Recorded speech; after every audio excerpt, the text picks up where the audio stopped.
I got a tie to sing. Got $100. Had to take that $100. They got this like Thanksgiving. And they had to give it away. And then they had to write an anonymous letter about the person that gave it to. It couldn't be an employee, it couldn't be a friend, it couldn't be a daughter. That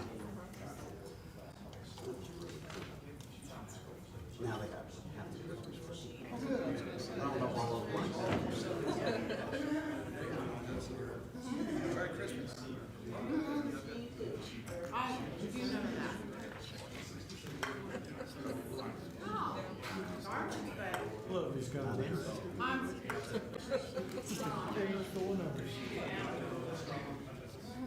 You working the numbers?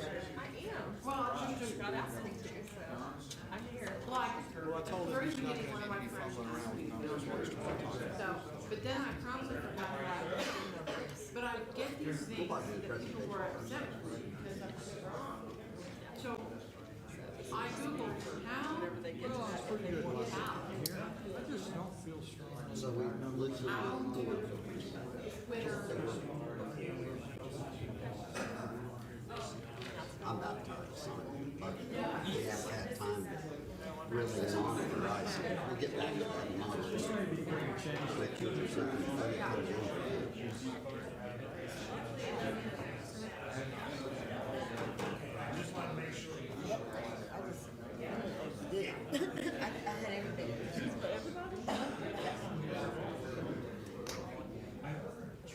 Crap out of it. You know, really,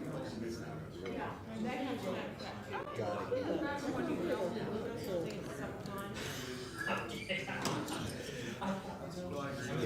it. You said May. So you're not absolutely sure.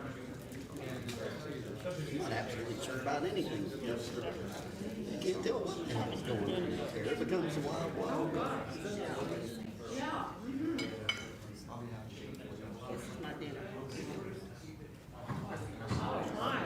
Okay, I don't need that. It's bad enough looking at myself normally.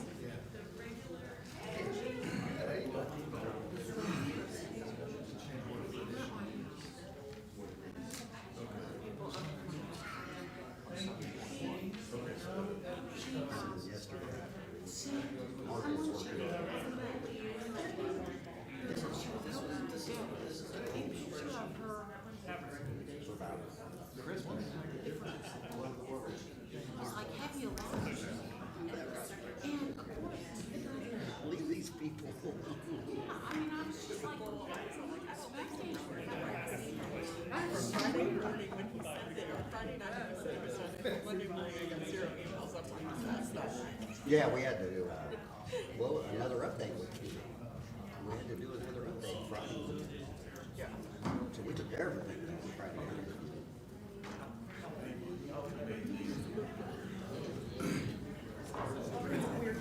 Yeah, All over there? Yeah. I gotta take it out to it's 5:03. I'm getting ready to call the meeting to order. Yeah, sure. Calling the meeting to order for our study session. Call of attendance. Commissioner Allen, Present. Commissioner Siragusa, Here. Commissioner Roberts. Here. Commissioner Stallings, Here. Commissioner Orr, You just stepped out. okay. He's here. And Mayor Pro Tem Norwood. Here.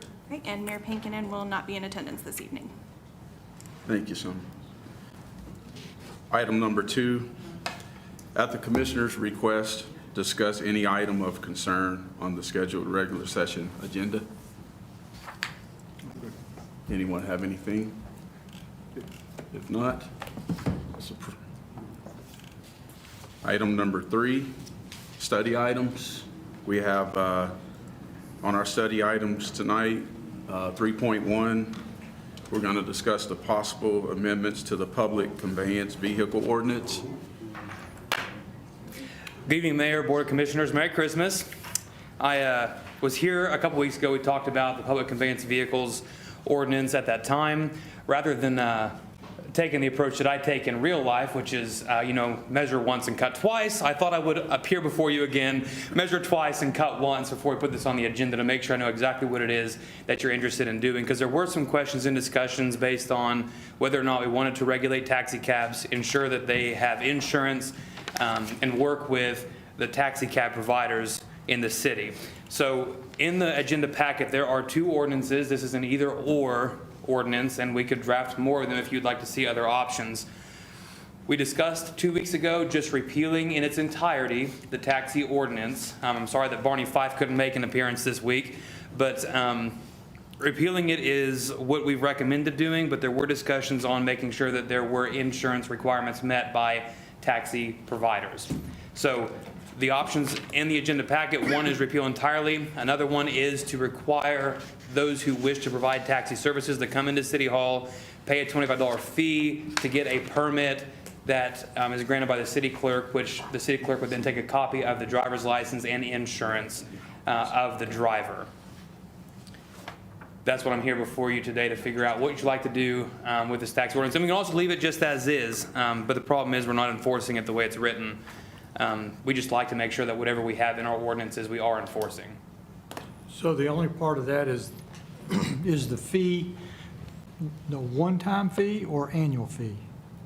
The way it's written, I believe, Carol, is a one-time fee. It's annually, Annual. it doesn't, the fee is really, I didn't want. We'd be happy for the whole thing to go away, quite frankly. Right. Correct. right. No fees, no requirements. But this would, if they would do it, if the people who are not with the transportation network companies that are permitted by the Oklahoma Corporation Commission, they could come in, give us their security verification and a copy of their driver's license, and we could give them a registration, if that makes us feel better. I would imagine that the person that came to the last meeting will do that. I doubt that the people that haven't done anything for years and have been driving people around are going to do that. But, and we're not voting tonight. We just wanted to kind of get a sense. Do we want the, I don't like the full-fledged thing, because that could give people the impression that we're actually, checking everybody out and we're doing detailed background checks, and we're not. Because they're not coming to us. And they're not charging like that. I think they're charging by trip, not by mileage, and they don't have meters. I think the old one's just very dated, and with things like Uber and Lyft, it's not worth it for somebody to go through the whole process as it is now. I personally still like to have a little bit of accountability with the insurance providing. I'm not necessarily for or against the fee, but I do see the positive for us to verify that they have liability that would cover them and their clients. Okay. Is there any limits you'd like to place on that? Because as is right now, if somebody gets stopped without insurance, whether they're a taxi driver or not, they're going to be issued a citation. Right. The citation is actually greater than the citation that would be set forth in the ordinance that we have drafted here, $315 as opposed to $165. So they're going to be fined if they get caught for driving without insurance, period, whether it's in the taxi ordinance or not. If you'd like to have insurance requirements set forth, we can set what those insurance requirements would be. We can increase them above the state minimums, or if you're saying, I just want to make sure they're driving without with insurance, that is already a law required for any driver, whether they're a taxi driver or not. Yes, but we have in the little ordinance that if they have insurance, they provide the insurance and they provide a valid driver's license, and if they don't, and we pass this, and they don't have their registration, then it also is a fine of $500. Carol, may I Yeah. ask a question on that? Yes. Will it require liability or full coverage? Does it matter, is it minimum or the maximum on the insurance? We're requiring them to have what other, just insurance. So they can But- transport individuals with liability insurance? Because a lot of your liability insurance only covers basically the other person and not yourself, but full coverage covers both. I mean, can I ask you, Chief Skaggs, on that? Because you deal with this. Can you give us some insight on this? I've got actually a couple questions. If you guys were to regulate this, how would my officers know that that's a taxi service? Is there a mandate that they have to have a light? No. Is it graphics on the car? You know, what's the scenario that would identify that as a taxi for us? That would be my first question. And if you don't plan on having something that, I don't see a reason to regulate it. Because I can pick you up and take you somewhere and say, you give me $10, I'm technically a taxi service, correct? So that would be my question to you. If you're not going to regulate it with some form of light, car decals, I would question why regulate it at all, because there is state mandates for insurance. And if we stop somebody and they're not identified as a taxi some other way, we're not going to know the difference anyway. That's a good point. So we wouldn't have any liability per se if they were in an accident and they were carrying, a person, and that person would try to sue the city of Enid for allowing that person to operate a taxi within our city limits. We couldn't be in trouble? No, because Okay. we don't have to regulate them. I would think just the opposite. If you do regulate it, you're more susceptible to liability than if you're not regulating it. Because if you're setting standards and you're not abiding by those standards, then you open yourself for liability. If you have no regulation and something happens, there's no liability, in my opinion, on the city of Enid. I would defer to the Agreed. city attorney. Which comes back to the staff's initial recommendation was repeal, but we can put in here whatever you want. Yeah, if you want a special kind of insurance, we can put that in there. And if you want us to label taxi vehicles, we can do that as well. But we already have operators in the city who've been operating taxi services for years now, and the city has had no issues with those to date. We've not had citizen complaints. We've had no problems. The people that I've talked to that have used those services say it's great. And I think that we're going to continue seeing people say it's great if we repeal this ordinance altogether. So if we were to have said that you can only operate a taxi in Enid if you are part of Lyft or Uber, that would hurt some businesses that are already operating as taxis and have been for years. It would. Okay, so that's a bad idea to make everybody be a Lyft or a... Right. I would agree with that. Well, I tend to agree with the gentlelady from Ward 4 on accountability, but it sounds like we're going to be putting a lot more infrastructure Yeah.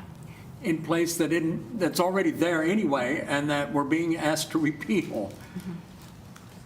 I don't want to do anything that would open up any kind of liability for us. The groundwork's laid by the state to require insurance. If we're wanting to make sure that there is insurance, I'd say to pass an ordinance, we should really state a higher standard than the minimum Yeah. set by the state. Because as is right now, the police department enforces a state mandate that you have to drive with insurance. So just to pass an ordinance that says we have a license and we have insurance, and you bring that to the city, it doesn't change the requirements or responsibilities of the taxi drivers. They already have to have that anyway, whether they're driving a taxi or just driving a personally owned vehicle. Do we know what the limits for like Uber and Lyft are? Uber and Lyft provide their drivers $1 million of coverage whenever they're on a fare or going to a fare. Okay. That would be, I would say, cost prohibitive for most taxi operators that are operating independently, because it's going to cost them a whole lot more to get $1 million policy for one vehicle as opposed to Uber and Lyft insuring thousands of drivers in a state. Unless they get a commercial license, a commercial policy. I'm sorry? Unless they get a commercial policy. It'll still cost them a These- lot more. These people, I think, have like niches.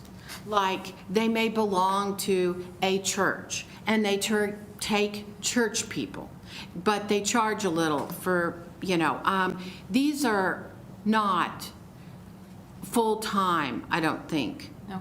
people. These are, and one of the reasons why some of them have said that they don't use Lyft or Uber is because their people just call them on the telephone, because they don't want to load an app on. I mean, I think this is a different segment.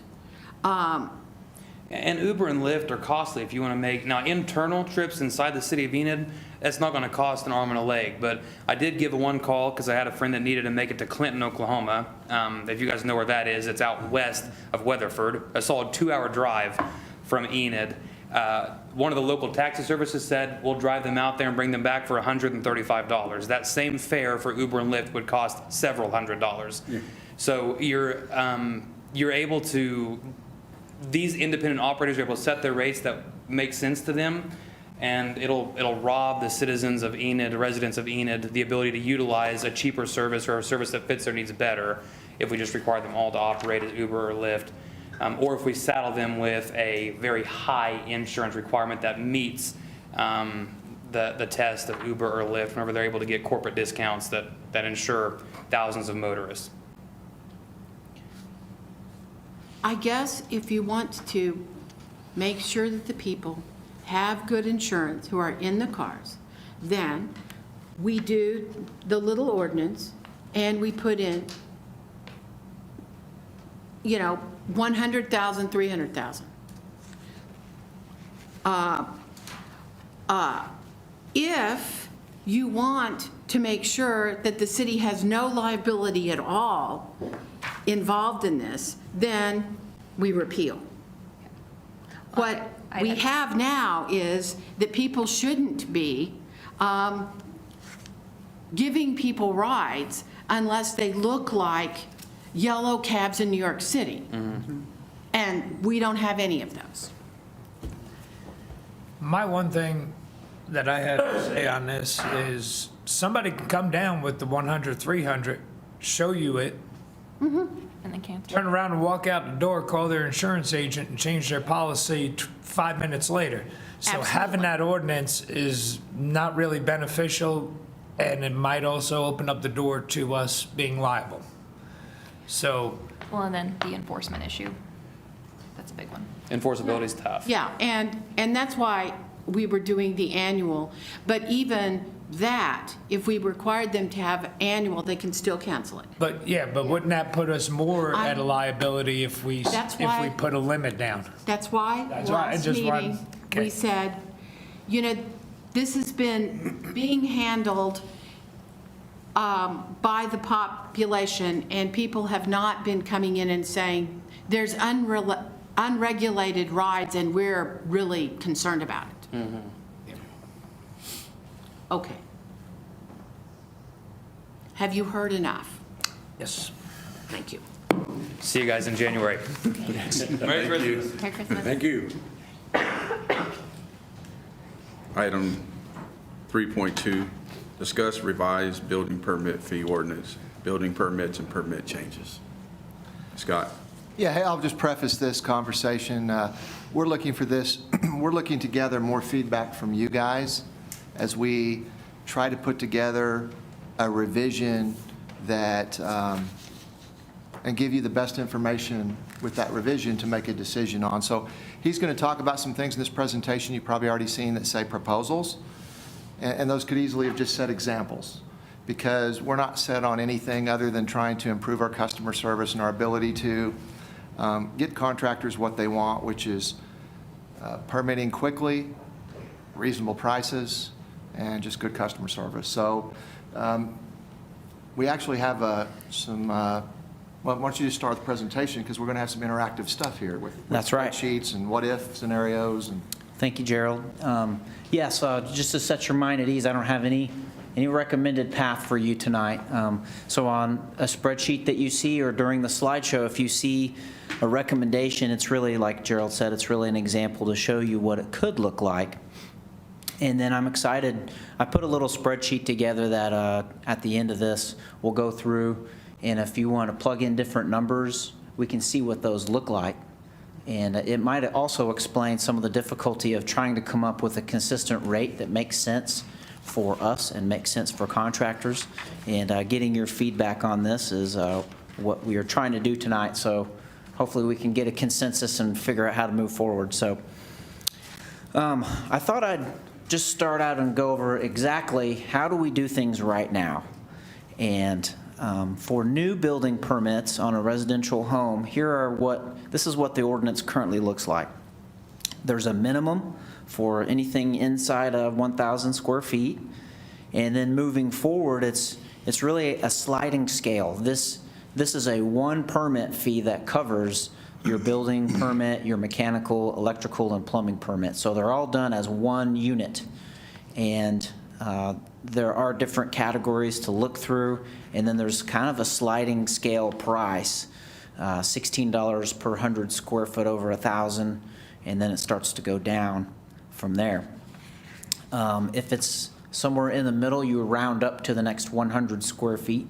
And so an example of a 2,700 square foot home, you use the $420 minimum that's found there, and then you add in $8 per 100 square feet over 2,000. So that's how you come up with those numbers there on the example, be $476. It's the same type scenario for commercial, where it's a sliding scale with a minimum standard. So for a 5,250 square foot building, it's $620 for the base, and then you need another 300 square feet of building space, so you get your extra $15 out of that calculation. For multifamily buildings, there's a separate rate for them, and there's a $945 square foot minimum, or $945 minimum, and then an extra $7. So there's an example of how we calculate that as well. One of the big things that could be different is how we do renovations. So a renovation here is 40 cents per $100 of estimated cost, and we are charging based on how much those additions are evaluated at. So a $2.1 million renovation would result in an $8,400 permit fee. Most cities don't use that method anymore. They charge by the square foot for a remodel. And you would only pay, if you have a big building and you're only remodeling 1,000 feet, then you don't pay for the entire building. You would only pay for the square foot of the remodel. So what are the issues that we see? Why would we even want to bring up and try to change what we have? We want to, one of the goals is to separate the permits. Since they're all issued as one, a lot of times we hold up a project, or we could hold up a project if someone comes in and they want to build a project, they're ready to get started on their foundation and their exterior, but they don't know who their electrician or their HVAC guy is yet. And as it stands, since it's all in one, we want to see all of those people listed on the permit. And here's why: because it's our job to make sure that those contractors are licensed and bonded in the city of Enid. And we don't want to issue a permit and put something out there and have a contractor that is not licensed to work in the state of Oklahoma and doesn't have the correct bonds and insurance. And so that's why that presents a problem if a builder wants to get started on something and they don't have all of their subcontractors lined out. So by separating these out, even if it results in the same amount of dollar permit, it puts the liability where it should be on the contractors to come in and show that they have their insurance and bonds, and it won't hold up the general contractor from moving forward. I've talked to a few home builders that actually prefer to still get all of their permits all at once, And even if we separate these out, if they know who those subcontractors are, we can still pull all those permits at the same time and get that done for that person. Will it be for the same price?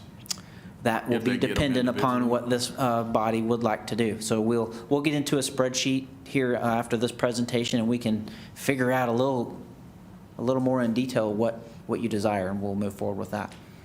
And we have had, because of this temptation to move forward, we have had general contractors put subcontractors and list them on their permit, and either, something may have changed, and now we have someone down on a permit that really isn't doing the job. We have to come in and redo that. So having them come in and pull their own permits just solves a lot of those problems. It also would eliminate a sliding scale. Everything we want to do in code and in community development is to try to simplify ordinance and make customer service better. And I think every contractor that I've talked to would like to be able to know, this is how much per square foot it's going to cost for me to come get a permit. And yes, that sliding scale is not rocket science, but it would be easy for a plumbing contractor to know, hey, on a project in Enid, it's going to be 3 cents a square foot or 5 cents a square foot or whatever it is. So it just makes it easy, and we want to be consistent. We don't feel that permit fees should be based on the estimated cost of a project, and so we'd like to make those changes on the remodeling as well as this project and move it all to a price per square foot. So I could say comparison. These are, like I said, this is an example of a proposed permit fee. I'm not giving you any options on what I think is the best thing tonight, but currently a 2,000 square foot home would bring in a $340 permit fee. If we changed it to 9 cents for the building permit and 4 cents for all of the other permits, that would be about $420. So it would be an increase of $80 if we chose those values on the 9 cents and 4 cents. The spreadsheet that we'll get into, we can play with these numbers and we can lower them and raise them and see what everyone's comfortable with. To look at a 2,000 square foot home and say that $80 for all of the plumbing inspections needed seems very reasonable to me. Most of the reasons that the building permits are more expensive by just about everyone's standard is, you've got to come in, you've got to prepare the information, get the permit out, and so you've got several people that are reviewing plans, looking at what they want, getting the permits out, and then you have building inspector that's going to schedule final inspections and going to issue a certificate of occupancy.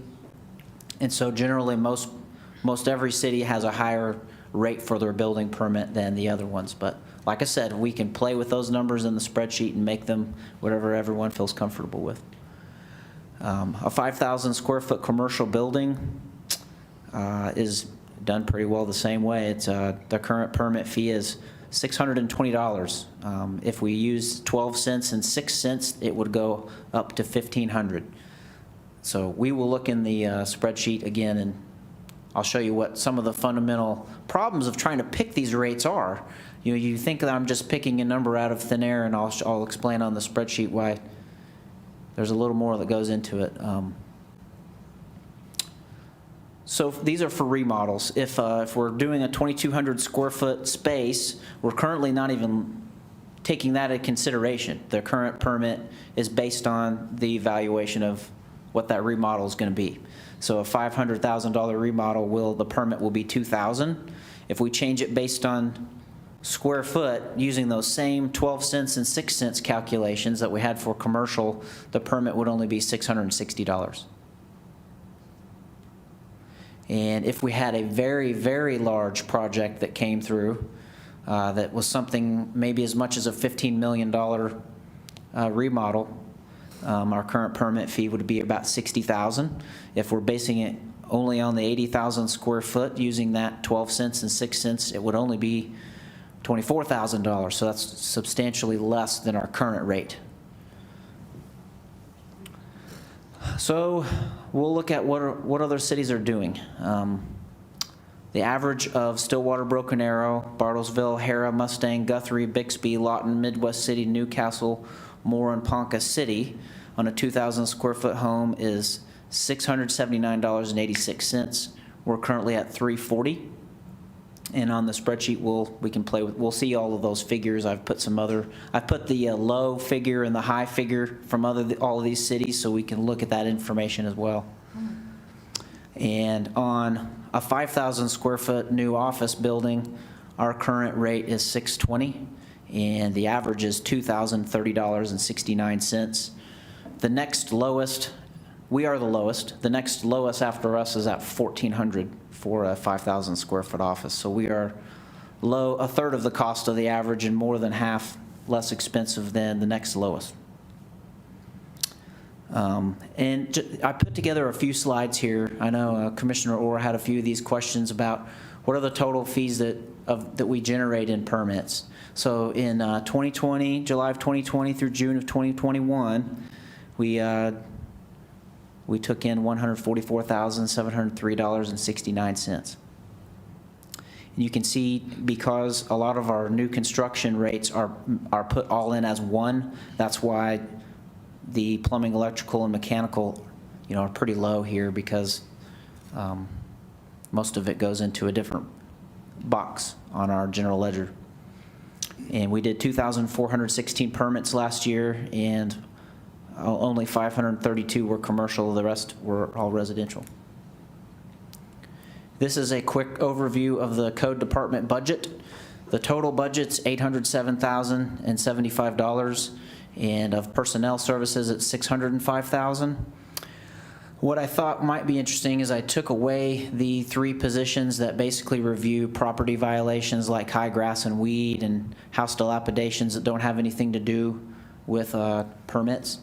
And I subtracted those out. So just if you look at personnel without those property inspectors, our budget for that's $457,295, and we're pulling in $144,703 in income on permit fees. So that's just a brief overview of where we are and what we currently do. And I thought now I'll pull up the spreadsheet and we can take a look at some ideas on what you guys want. Are there any questions right now about what we're doing or how we do it? Just leading into, as we try to figure out, trying to do it in a more simple fashion? I guess that's my question. Are people happy?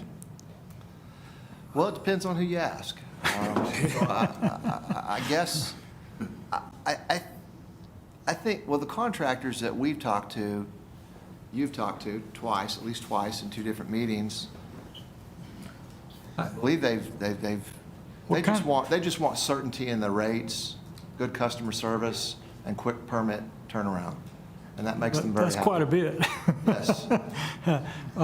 What's representative size did you have at your meetings? So you think you got 50, 60% of the contractors that are busy, that are coming in and getting these permits? So here's what we did as far as meetings. I went to the Northwest Oklahoma Home Builders Association a couple of times and gave them information, did a presentation, did it a second time. And then in our code office downstairs, we called in several contractors and just had conversations in a conference room. So I called in, plumbers, electricians, like for instance, STK Homes. They don't make a lot of the Northwest Oklahoma Home Builders meetings, and I know they're one of our largest home builders. And so we called STK in and had them come into our office and explained it. And all of the feedback that we heard was, this is simpler, we like it, it makes sense. I don't know that there were huge high volume of complaints, but people do like more simplicity, and to me this is more simple, and it gives us more flexibility to start a project without waiting on, oh, who's my HVAC guy? So I'm glad to hear STK said that, because they're building more homes than everybody else put together. yeah. So if they're happy with your system, then that's a good thing. Yeah. So, and you're telling me they are. They do like this simplified method of just, hey, just tell us what the cents is per square foot, and we're happy. Okay. Scott, my question is, the permit fees, does this cover residents, individuals, homeowners, that want to do work around the house, say they want to put up a shed or a fence or, add some windows to their house or do some improvements. Sure. What we're really talking about in most of the presentation, we can go back and look at more of that information. This is really all we're looking at tonight, are new construction prices per square foot or prices per square foot on remodeling.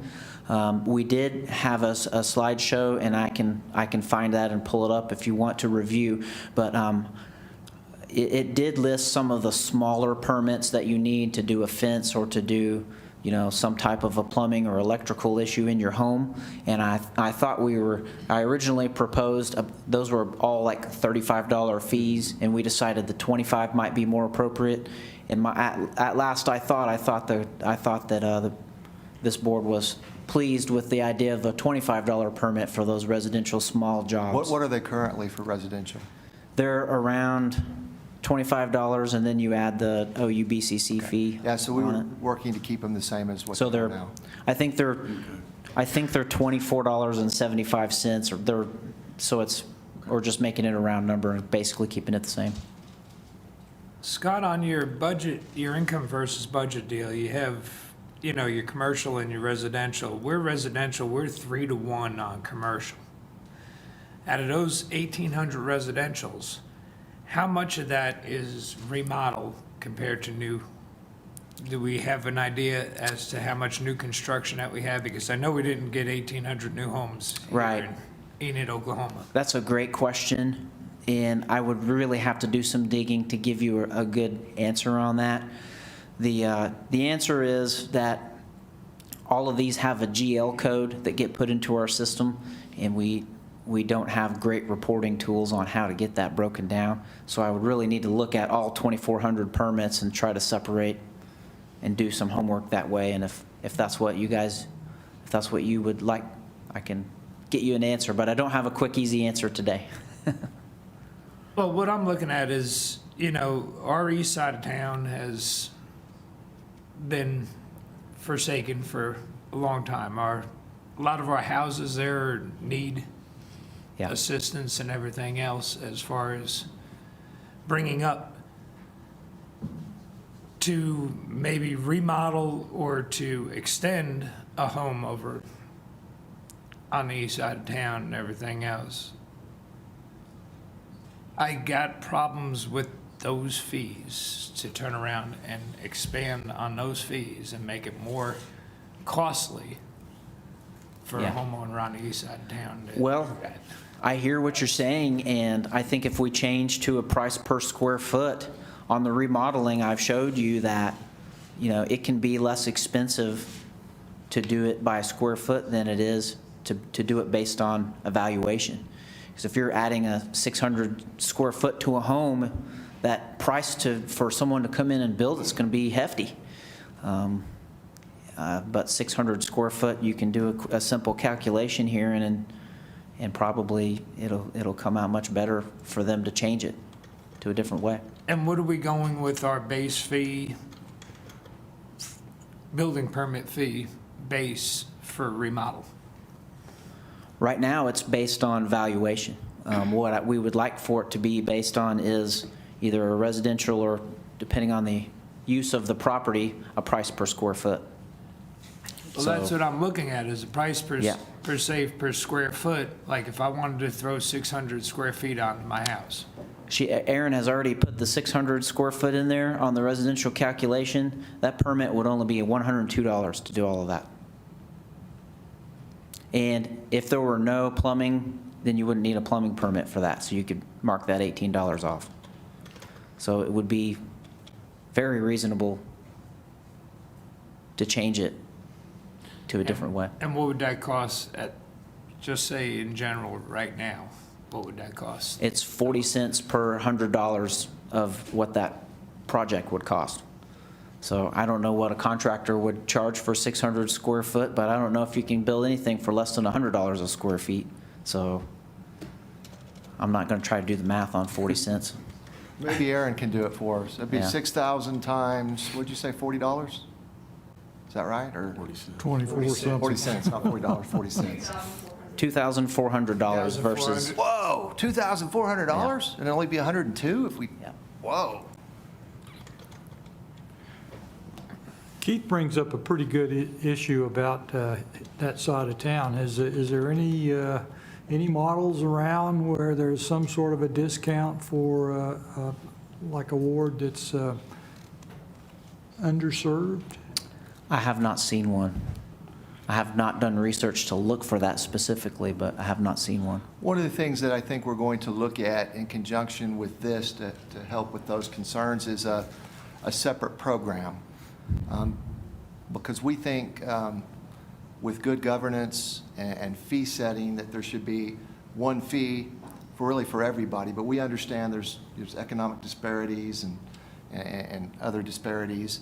And so you have the ability to create a program, either with CDBG funds or regular funds, to do whatever you want. In fact, you've talked about it for a while and with rental stuff. And so this would be maybe ownership stuff, I guess, or something. I don't know. We could do that. We probably need a little bit of direction, and we could certainly work on that. But those are my thoughts as your city manager working with. Gerald, I'd like to give you direction, since you hit on the money where you said that we were getting our CDBG. Why don't we designate the CDBG marked in areas on our map that we received the funding from as those areas that get the discount? Since it's already mapped out. We can certainly do that. I know that we're getting ready to enter a new funding cycle. And currently, I think Commissioner Norwood, you're on that committee, and Commissioner Allen. Yes.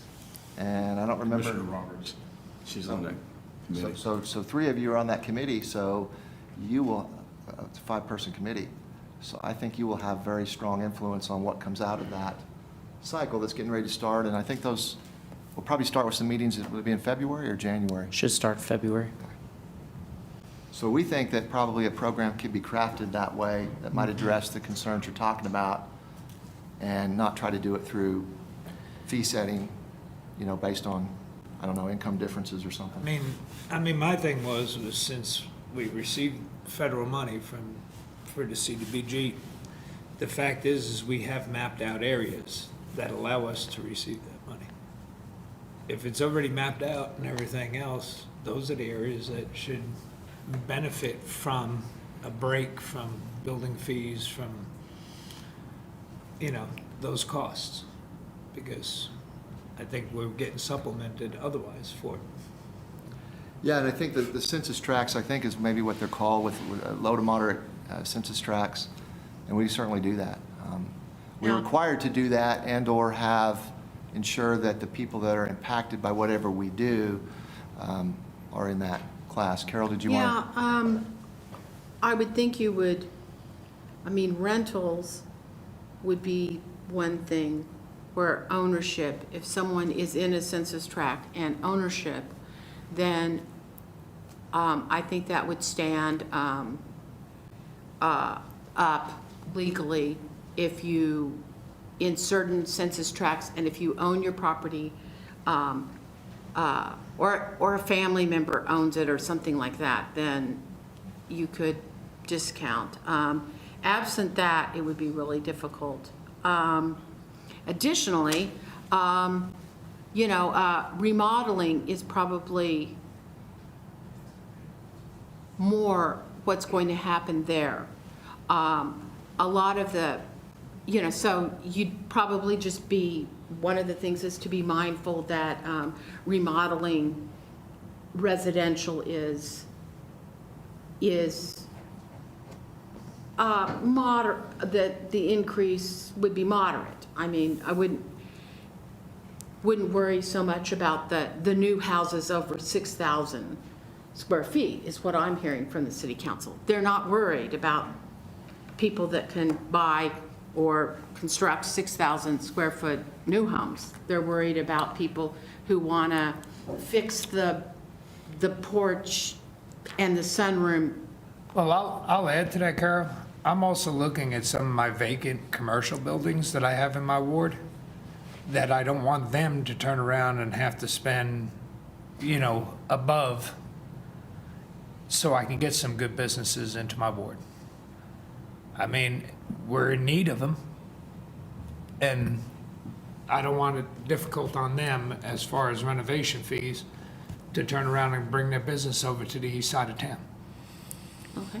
I think that this structure that we're trying to present will work out excellent for that, because it does address the remodeling and will make that less expensive in almost every, I'm sure there's a threshold where under a certain amount where it might not, but it makes a lot of sense. And like Carol was saying, someone building a brand-new home, I'm less worried about them paying a permit fee than someone that's just trying to repair and keep going. Maintain what So- they got in good standings. So I want to bring you through, unless there are any more questions, some of the thought process and struggle that goes on making these kind of decisions. So on the right of this spreadsheet shows what we're currently charging, $340, and shows what the average of other cities are, what the lowest out of all of those cities, and what the highest is. And I started playing with these pennies on the building permits and all the others, and I thought, well, one of the things that I thought that I might have heard is why would we want to raise the rates? And so I tried to play with these numbers until I came up with the same exact rate that we have now. And so I came up with 8 cents for the building and 3 cents for the others. Voila, $340, it's the same exact amount. Here is where the interesting thing starts to happen. If you go down and plug that same number in, 8 cents and 3 cents, into commercial permit fees, which by every city standard, when you look at the spreadsheet you have in front of you, there's a reason why permits for commercial cost more than residential. If you are inspecting a commercial kitchen versus a residential kitchen, there are a lot more components. There are a lot more complicated appliances. It just goes to show the permits for commercial should be a little bit higher than residential. Even if we keep commercial exactly the same as residential in this case, in order not to make our residential go up, our commercial rates would still go from $620 up to $850. And if we, Aaron, if you could plug in 9 cents and 4 cents, that would just be 1 penny higher than the residential rate to keep us at $340. It would bump us up to $1050, which is, we would still be the cheapest out of all of those cities by $350 for that permit. So that might be a reasonable place to start. But just to play with it, Aaron, can you type in 7 cents and 2 cents there on commercial? So in order, I mean, that still is higher than the $620 that it currently is now if we were less expensive than the residential rate. So it poses a problem. You know, if we don't want to raise rates, if we want to keep residential rates the same, we got to figure out what the number for commercial would be, because it appears to me that a rate increase might be necessary to Scott, what is the keep it going. goal with the fee things? I look at your total of the code department total budget was $807,000. We brought in $145 with fees. Is there a goal? What's the goal? I mean, is there one? You know, some code offices would like to try to pay for their personnel with their permit fees and with the income that they generate.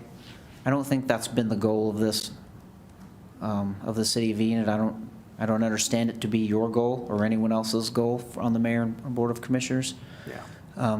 But it certainly should help pay for that personnel that are doing those services. Yeah, and I'm just curious, you know, I was talking earlier about this commercial versus residential, and you know, and you mentioned the fact that maybe we've got a restaurant with several high component kitchen entities, but what if somebody's just going out and getting an office and they're just doing office work? They're selling insurance or something like that. They don't need anything special. Why are we charging them an extra rate?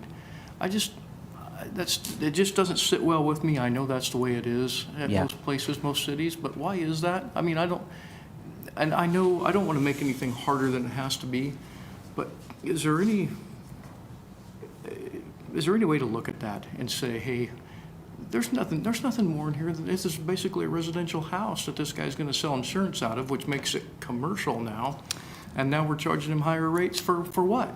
We have to go by what the code book says that the use of the property will be, and that might change what the building standard is for the property. And even though it might look like a home, they may have to put a different roof on it, they may have to do different things, but we have to treat it like what the use of that's how we have to make the permit is, based on the use. Why is that? Does anybody know why that is? I don't understand that. And maybe it's just a personal question I've got that maybe I just don't. If it's just a house that somebody's selling insurance out of, it makes it commercial, what's it make it different? What's the difference between that house that's the commercial building selling insurance versus just a regular residential house that I'm living in? Scott, can I chime in on that with you? Honestly, what I believe it is, the commercial buildings are generating income, whereas residential don't. And I think that's it. We know that commercial buildings and businesses are making money, so. Sure, but yeah. I understand that. But from an inspection standpoint, when the city inspectors go in and I get inspect what the you're saying electrical system, what's different about it? Nothing. Yeah, that's. There is no difference. Yeah. There's some life safety code to kick in for commercial that you don't have to deal with in your home. There are some things, and I'm not trying to defend anybody, I just deal with this enough to know that the commercial inspection is different than the home inspection. They look for different things.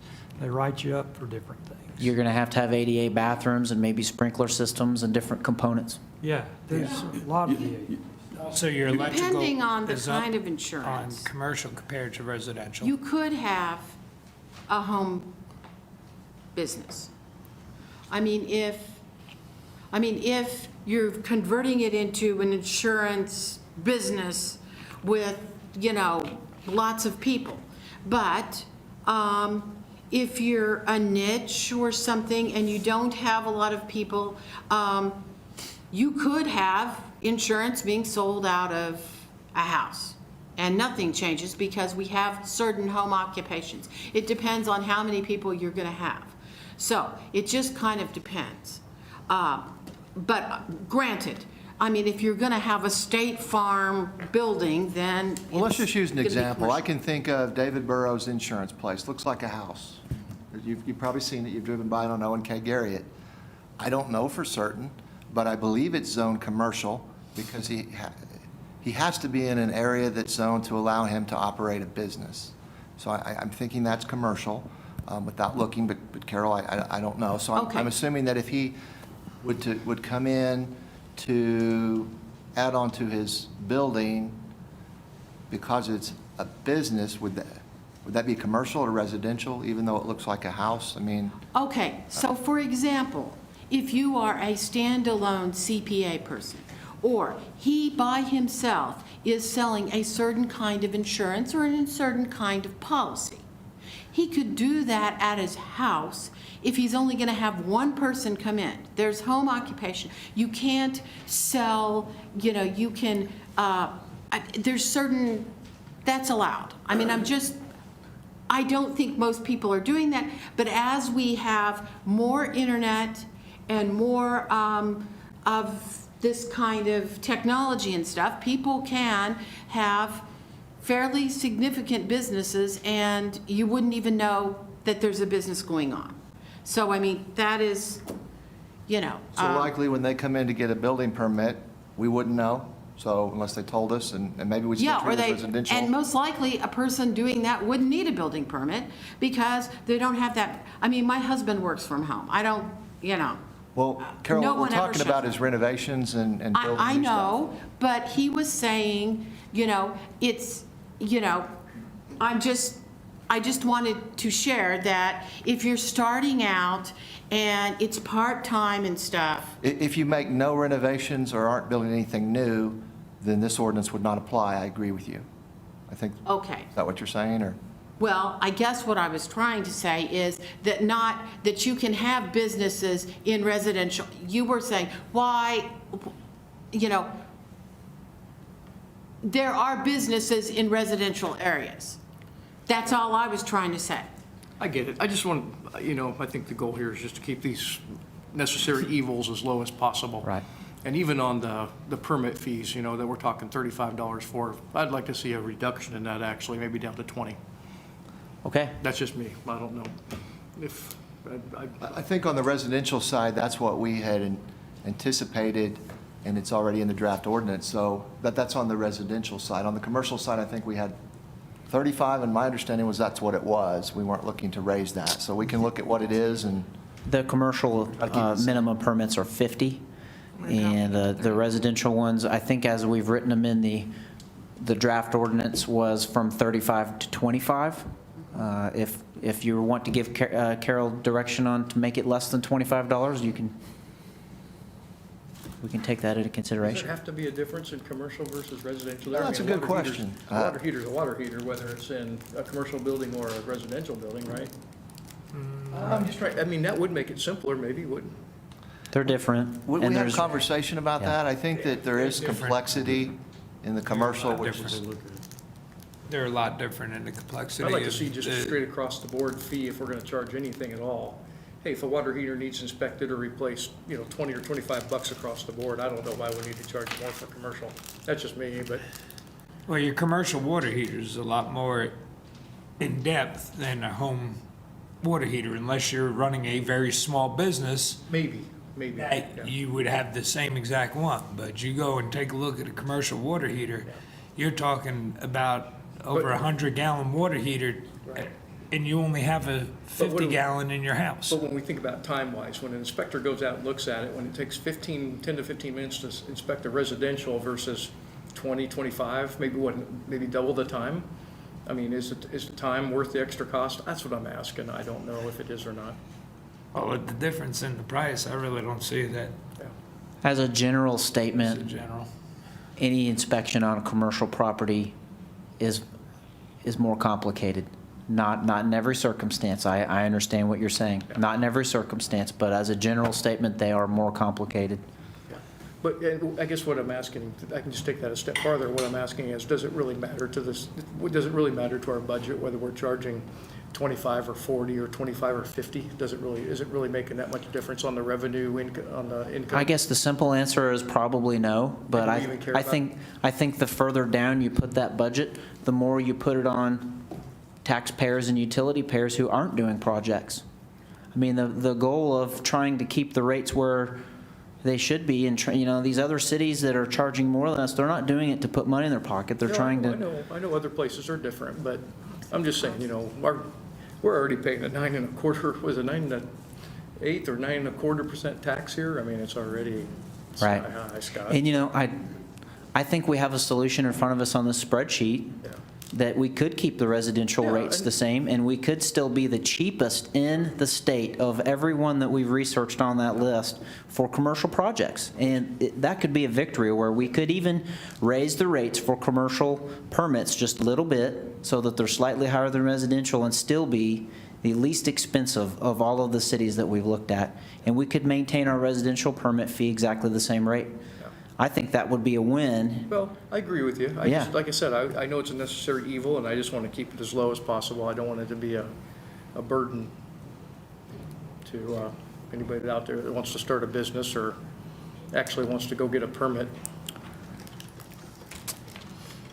No, like I said, I agree. I think those numbers are, I think they are very low compared to the average and compared to other cities around us, so. So Aaron's put up 12 cents and 6 cents on the board. That would put our permit fee at $1,500, which would be about the third highest, third from the bottom, third lowest in the state. We could change those numbers around and make them 10, 5, 9, or 4, wherever your comfort level is. And I think that might be a good thing to follow. There's 10 and 5 is at $12.50. I just didn't believe that there was anybody that had trouble with the commercial side. I don't, we've been the correct on that? cheapest in the state, Commissioner Allen, we've been the cheapest of all of these people, and I don't think anyone's deciding to build Well, I mean, in you made Enid it- because they're saving $1,000 on Your permit office made fees. a suggestion on what we should go up to, Yeah. and everybody, it seems like they agreed that whatever you wanted to go up to was fine with everyone. So I don't know, we're belaboring a lot of this unnecessarily. And I don't particularly like to think of code enforcement as a necessary evil. That's not the purpose behind code enforcement. It's to make sure that we have safe places for people to live and visit and have their business. I And that's agree. all. I agree, Jerry. I'm trying to negotiate the price. What's a fair price? Does anybody have any suggestions on what they want to have Aaron put on the screen and look at?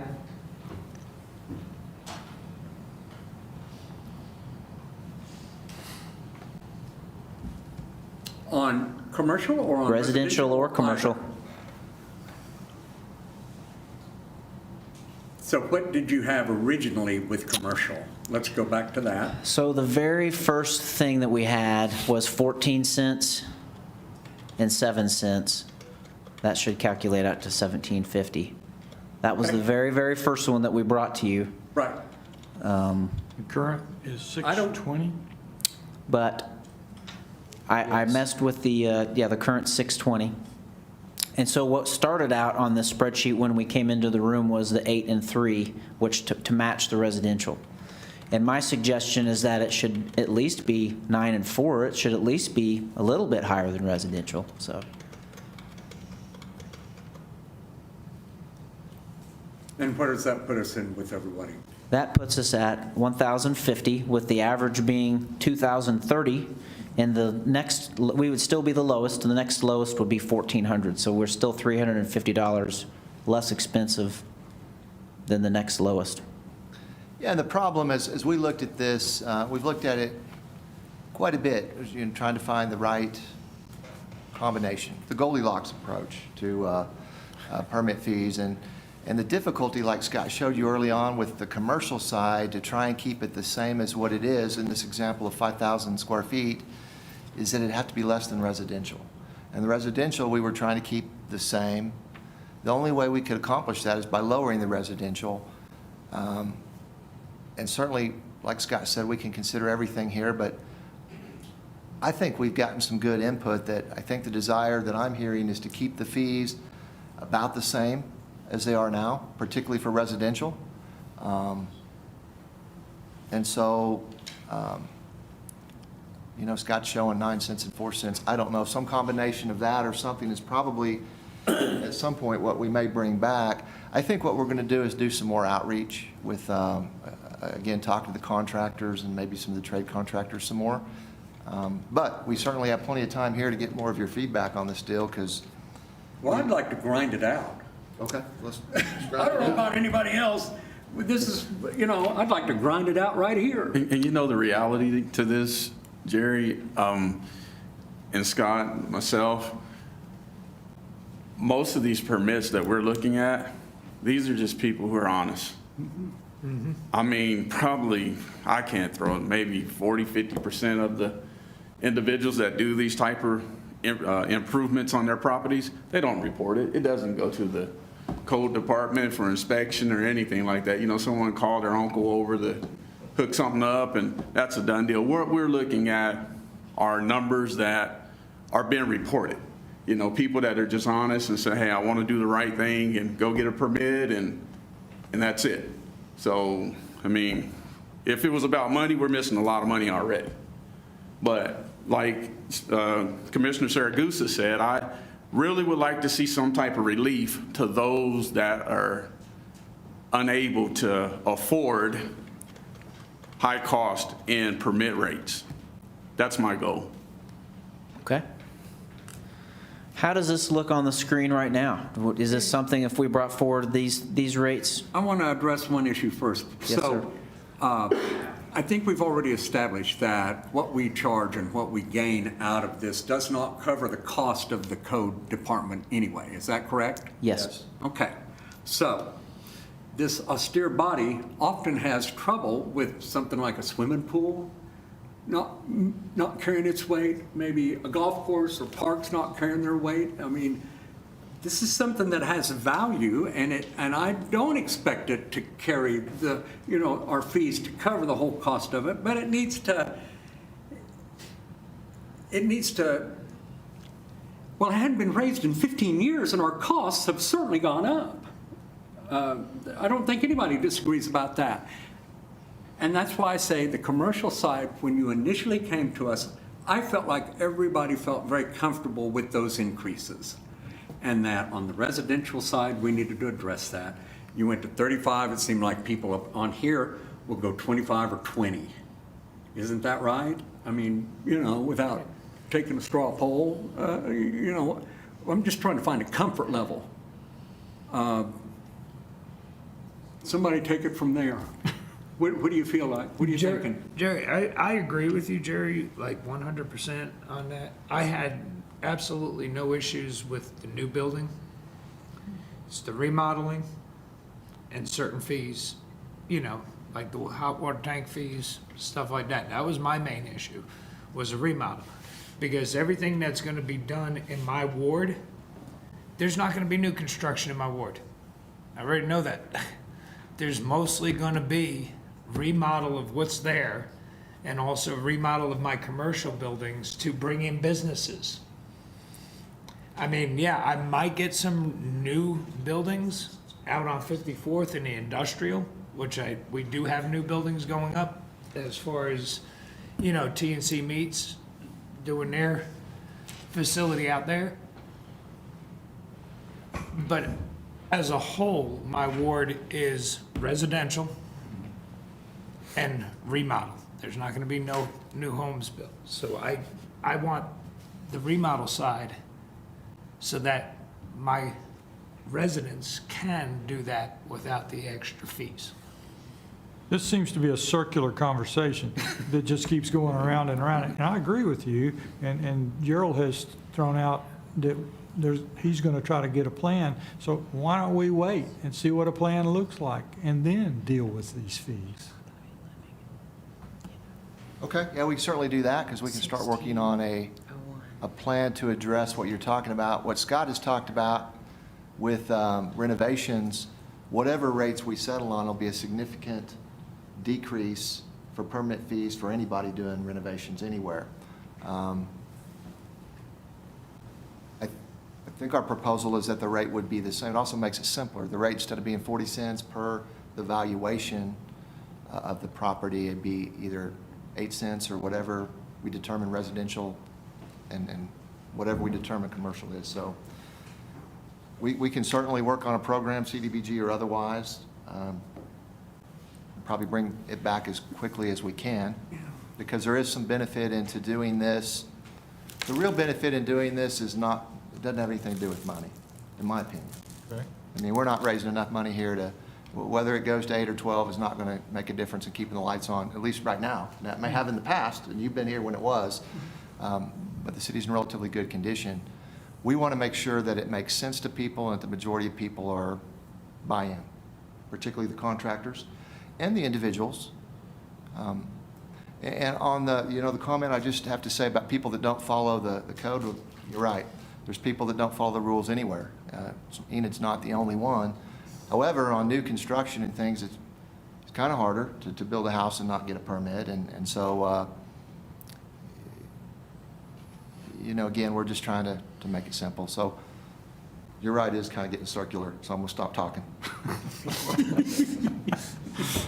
Your turn, Commissioners. Can we try to settle what you would feel comfortable with on these rates tonight, so that we can be ready to bring something back to you? Because it very well could be that the plan isn't that these rates are less for someone, it's just that people that might qualify get some payment from another third party, you know, against these rates. From my perspective, if you could make me a really good case of why we needed to do this tonight, but you really haven't done that. I mean, you've done a good job of providing it, but I don't see the emergency need to do this tonight.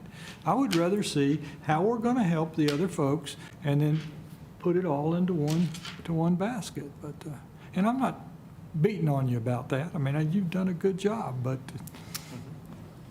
It sounds like to me that everybody's comfortable with the commercial that came with us the very first time, and that hot water tanks seem to give everybody the most heartburn. And I can understand that.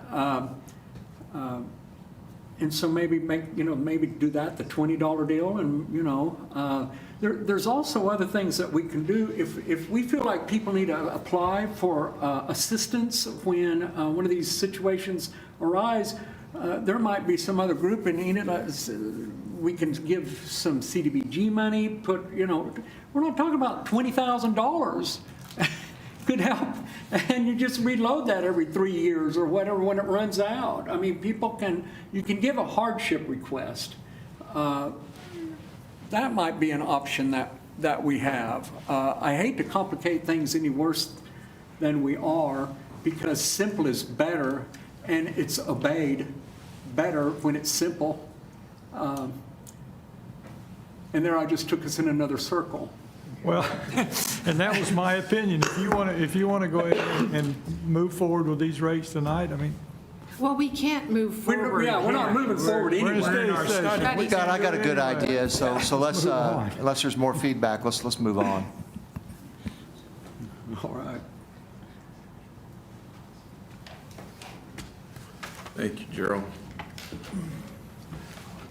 Well, it's 6:10, and we'll start up our regular meeting at 6:30.